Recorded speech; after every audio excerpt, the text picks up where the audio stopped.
Howdy, in this lesson, we're going to be talking about sexual sobriety. This can be kind of a tricky area for us because it's self-defined. There is no way to dictate what sexual sobriety is for absolutely everyone. Of course, we know with things like drugs or alcohol, the answer is don't drink, don't consume alcohol, don't consume drugs, right? It's pretty simple. With behavioral areas of addiction, like food and sexual behavior, it's not necessarily a great idea to completely cut everything out. Of course, if we did that with food, we would die within a matter of weeks. And really, even though we have a lot of shame and confusion around sexual expression in our culture and maybe around the world today, sexuality really is part of our humanity. It's part of who we are. Our sexual energy is also our life energy. It isn't something that necessarily can be cut out entirely. Even if you choose that cutting out sexual expression outwardly with sexual acts or engaging with others or anything like that cutting that out is right for your sexual sobriety plan. You can't not have a sexuality, right? So we can't just turn that off. And some people do, they try. And we see a really big decrease in quality of life when we do that. Part of the path of self-mastery is to integrate the whole self. That's integrity, right? We are integrated. And that means being in acceptance of all of our parts. And our sexuality and our sexual expression are part of who we are.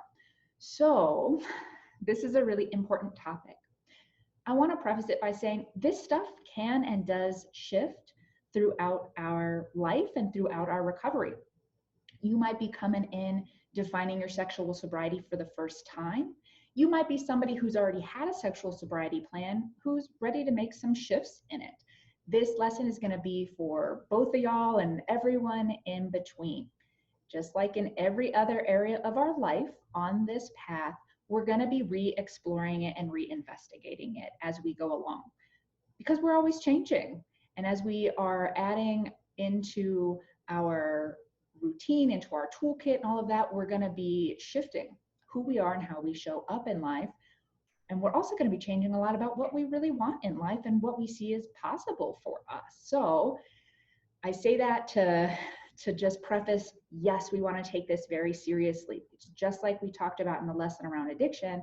If we are still pushing that button, if we're still engaging that cycle in the brain's not healing, and we don't have access to the other parts of the brain that lead to a really happy, healthy, full life. So being really honest with yourself about your sexual sobriety and those things that have caused the issues, the actual behaviors that have caused the issues in your life, that which brought you here, you're going to have to be incredibly honest with that yourself.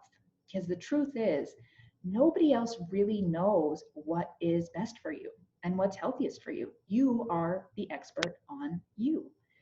So it is said that recovery from this particular area of addiction is the hardest because it is self-defined, because there are no clear-cut messages for what is okay and what's not okay. Some recovery groups do define it for you. I believe Sexaholics Anonymous says sex with a monogamous, married, heterosexual partner is the only way to have sexual sobriety. Well, I don't believe that at all. And maybe you don't either, and maybe you do. And that's absolutely okay for you. Really, you've got to come up with what works for you, what's going to clear out the old behavior so you can heal your brain and ultimately build this boldly satisfying life that includes all parts of you. Other programs have it defined as circles. So in Sex Addicts Anonymous, they do 3 circles. The inner circle being those behaviors that were degrading, problematic, compulsive, really deteriorating your life. Those would be the things that you would stay abstinent from in order to maintain sexual sobriety. Your middle circle would be the behaviors that are likely to lead you into that inner circle. And excuse me, not just behaviors, they can be a lot of things that can trigger you to want to react out in those behaviors that you have defined as your way of reacting out in the addiction. And then they have the outer circle, which are things that help you stay far away from your inner circle. We're going to be focusing a lot in this program on building out that outer circle and really creating a life that is so full that you have no desire to be in that inner circle. We are going to have to bring some attention because we got to get to know it, right?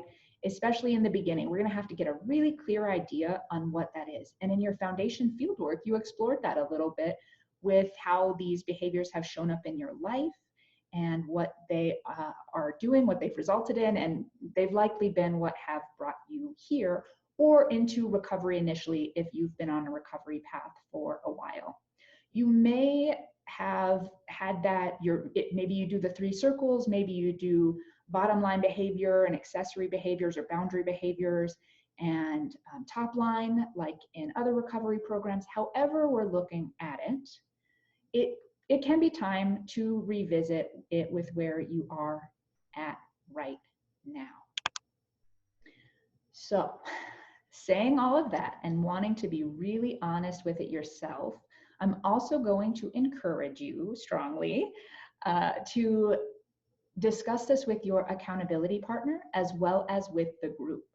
Though we always want to be as honest as possible, we don't necessarily have access to that full level of honesty at all times, especially if we're feeling that we're not ready to let go of certain things yet. We'll start to justify them, and here's why it's a good thing, and here's why it's healthy, and I did all of that. You name the loophole, I found it and crawled through it, trust me. When we bring in other people, they can reflect back to us what they're hearing or what they're feeling or what has worked for them. And they can sometimes call us out on our bullshit if they can tell we are justifying behavior that really isn't good for us. I want to invite you to start with your end goal in mind. Why are you here? What is the life you're wanting? What do you feel like you're lacking? Who do you want to be as a person? And we're going to dig into that in the next lesson more and more, but start thinking about that. Why are you here? Why do you not want to live that life anymore? That is going to help you define these things more honestly. And it's not about what you don't get to do anymore. It's, oh, they're taking all of this away. It's a whole lot of no's and I can't do this. The truth is you can do whatever you want. You're an adult. You know you best. You know the path that you're on, at least somewhere inside of you knows that. You can do whatever you want. You can continue in all of those behaviors. But are they in alignment with who you want to be, living the life you want to live? Why are you here? Why are you investing your time and energy and money in doing this really difficult path? Let's be honest. We are not just dealing with surface stuff here. We're going to do the real work. We're talking about freedom from addiction, freedom from compulsion, freedom from that person that we don't like looking at, freedom from waking up in the morning and being stressed out about what we lied about or who we were with the night before, freedom from just reacting to life in ways that don't feel true to us. Freedom. It's a big deal, right? So really think about that. And so when you're putting behaviors in there, they are the things that are out of alignment with who you want to be, living the life you want to live. Be as brave as you can when you're putting those in there. They might be things like cutting out pornography entirely. Just that's in the inner circle. You don't watch pornography anymore. Maybe that's one for you. Maybe it is sex outside of a committed relationship. It could be infidelity. Compulsive masturbation might be in there. General masturbation might be in there. And we'll talk about that in just a moment because people often have questions about that. Sex that is degrading, or sex with people you don't know or people you don't trust. I'm pulling all of these from my own sexual sobriety plan. Mine was pretty extensive because I'm really serious about this. I did not want to continue being that person. So I was very thorough in my list. Other people, they're ready to just let go of one thing, and that's all they can work on right now. Fantastic. What you put in is what you're going to get out, right? We're going to keep talking about that. The energy and efforts you put into this program are going to be equivalent to what you get out of it. So stick with your relative comfort zone, right? Like a little bit outside of your comfort zone, but just with something that you actually can commit to right now.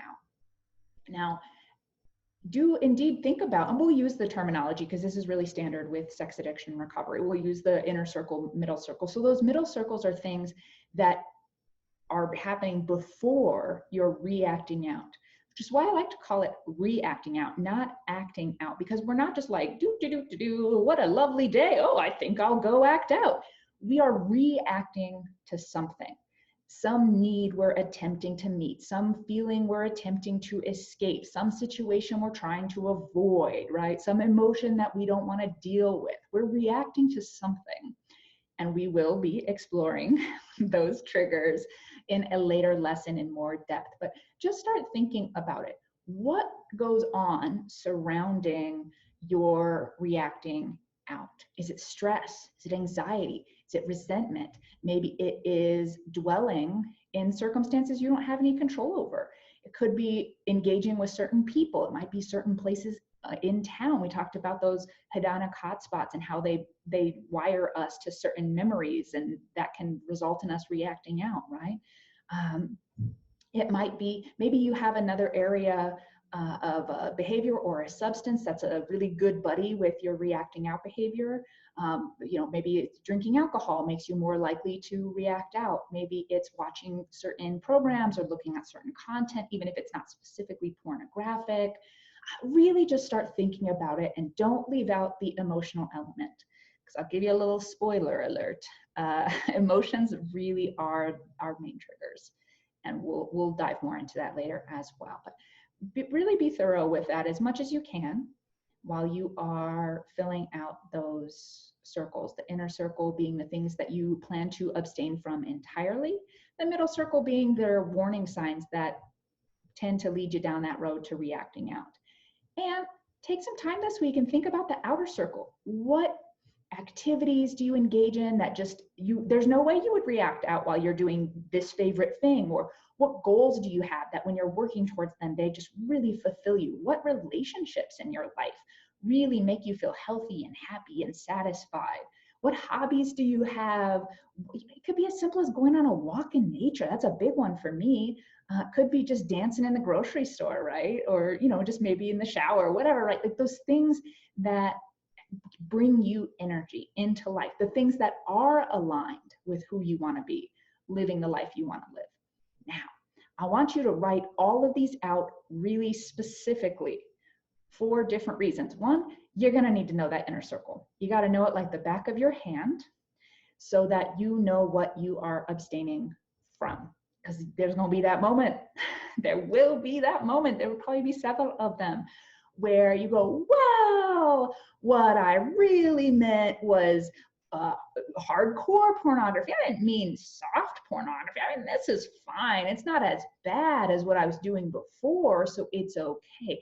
But let's remember, we're talking about healing the brain here. So as long as we're still engaging with things that trigger that cycle of the reward system, the limbic system, we're not actually healing the brain. And until we actually start healing the brain, it's going to just be a struggle forever. I'll be honest with you, you'll be struggling forever.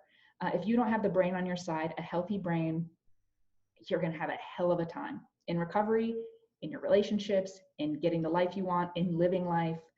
I'm just not going to sugarcoat that. So really think about it, be serious about it, and be specific and write it out. That is going to help you be really clear on what you're abstaining from. And in those moments where you're like, what I really meant, you're going to be like, nah, I already thought of that and I have this right here, right?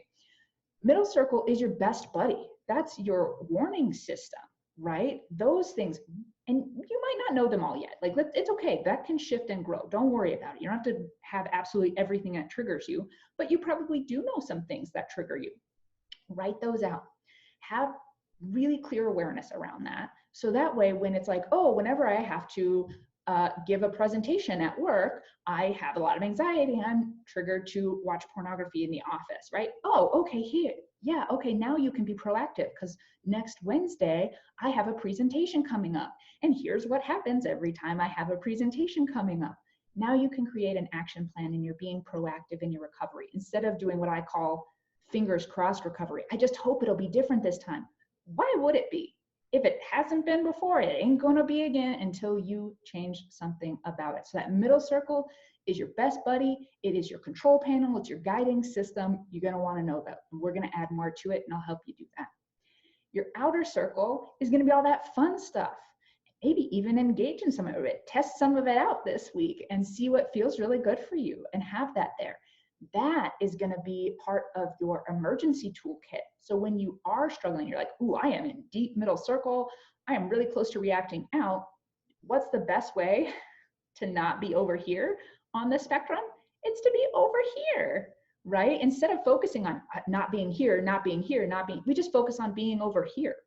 And then if you're over here, you can't be over here, right? So that outer circle is going to be a phenomenal part of your toolkit. That's going to be your abundant, robust, stacked, fun, awesome, amazing toolkit we're going to build from that outer circle. Here's the part nobody likes to hear about.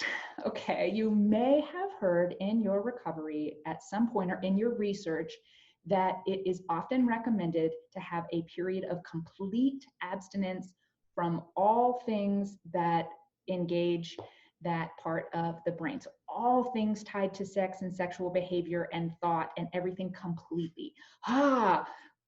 That sounds terrifying and maybe impossible if you are where I was at when I first came into recovery. You may have heard of people suggesting at least 90 days of abstinence from all things. There's actually a reason behind that. Now, I'm not going to insist you do that. I'm not going to require you do that. It's not part of this program. However, in completely disengaging that cycle from the brain, you're actually giving your brain a chance to heal. If we're still on that loop in any way, the brain's not actually doing its healing.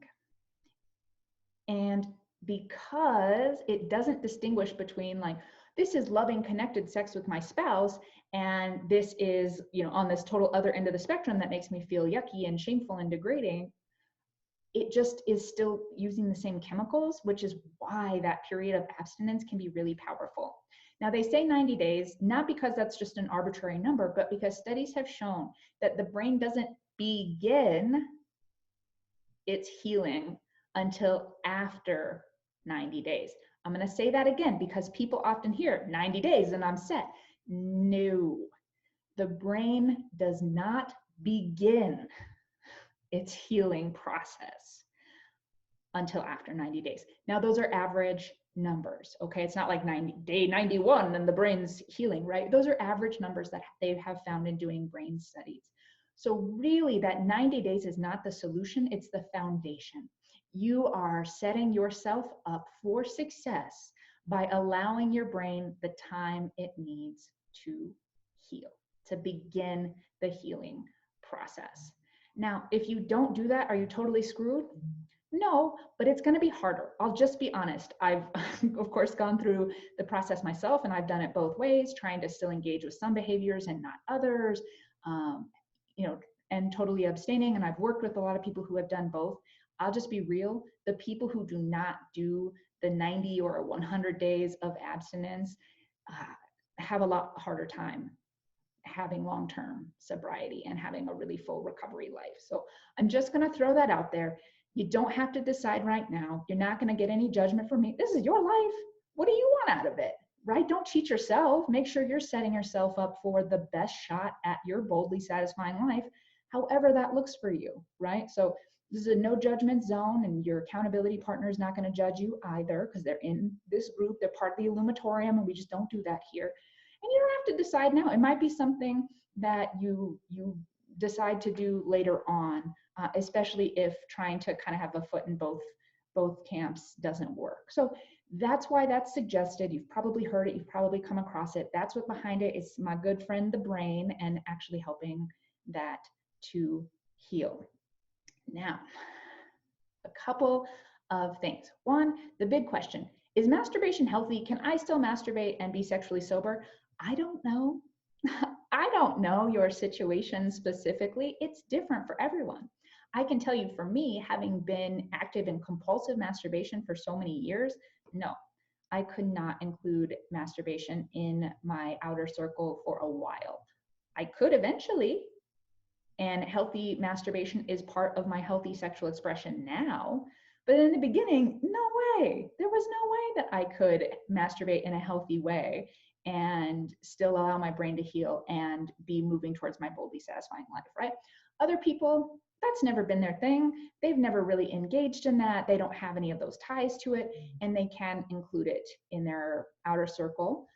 Some people, they're not sure yet, so they put it in their middle circle to see how it is, and they observe themselves during it, how they feel, what it comes up with, what results happen. Do they feel gross afterwards? Ooh, there's some weird images going on that they're not okay with. Like, right, they look at it, and you can bring your accountability partner and the group into it. Again, you got to be super honest with yourself. So masturbation is not inherently healthy or unhealthy. It really depends on your circumstances. Now, of course, if you're going to go for the period of total abstinence, then yes, masturbation would be off the table as well. Your call. You can also experiment with it. We're not here to start building days of sobriety immediately. We're here to find the formulas that work for you to have a full life, right? Not just to have, a date that you'd be like, I've, been sober this many days. Like, that's fantastic and it's a good measure, but it's not really what we are aiming for in this program, okay? The other question I get a lot is, what if I have a partner who wants to be engaging with me sexually? That is a conversation that y'all are going to have together. Your partner is going to need to understand why you are putting things in your inner circle. He or she is going to have to be your teammate in this if you're choosing to do recovery together. Now, many of us who have partners, our partner also has a recovery program of their own and a support system, or maybe you are the partner and you're in this program. Each person needs their own path, right? And then you have your path as a co-creation, your relationship. But they'll have to be a teammate with you in this process in order for you to succeed. So if you are, say, wanting to engage in 120 days of total abstinence, do you see how it keeps growing? Are you picking up on that? Because 90 days is really the minimum, right? And people get that number stuck in their head. So we just gonna creep it up because, the longer you can do that, the better chance you give your brain. But if you are gonna engage in something like that, then they're gonna need to be on board, right? It's not gonna work if they're tempting you or giving you a really hard time for not engaging with them or making you feel guilty for it. That's not going to help you, right? So you're going to want to do this as a team and build a vision of why you are temporarily or permanently disengaging from certain behaviors, certain acts, in order to have this vision you both want, right? So bring them into it, get them invested in your sobriety, because believe me, holy smokes, being the partner of a person with active addiction is not fun. It is not enjoyable, and that is not a boldly satisfying life for either of you. So they probably are going to be on board and want to help you out. The only issue is they may not understand all of it. So feel free to share with them the Introduction to Sex Addiction course, and even if it's helpful to share this module with them, go ahead and do that. I'm very happy for your partner to be involved in getting this information, because it's going to be really important. We know sex addiction is confusing, and sexual sobriety is also very confusing. So you're going to want to put some solid thought into it, be thorough, write it out, all three, your inner, outer, and middle circle. Share it with your accountability partner or partners, your team. Share it with your team, share it with the group in our upcoming tribe session, and review it daily. We don't want any guesswork in this. We don't want you caught in a situation where you're triggered and you're like, would I break my sobriety if I did? No, we want that to be really clear. So you're gonna wanna know that like the back of your hand, like your favorite book, whatever. So review that every single morning. And keep in mind, this stuff can change. As you're growing and shifting, so will your circles, right? You might be exploring like, oh, I had masturbation in there, but now I do believe I can engage with it in a healthy way. Bring your team in on that, right? Stick with a period of experiment and observation. None of these decisions have to be black and white, unless, of course, they are involving behavior that's illegal, behavior that's harmful to you or another, or behavior that is not consensual. Those things are black and white, okay? We gotta get them out of the picture. Because how are you gonna have a boldly satisfying life if you're engaging in any of that stuff, right? How are you ever gonna be free if you're afraid of that shit catching up with you, right? Or being busted? You're not. That's not freedom. So those things, they just gotta go. And we won't talk about the morality, any of that stuff. They just got to go black and white, right? So, but other things shift and grow.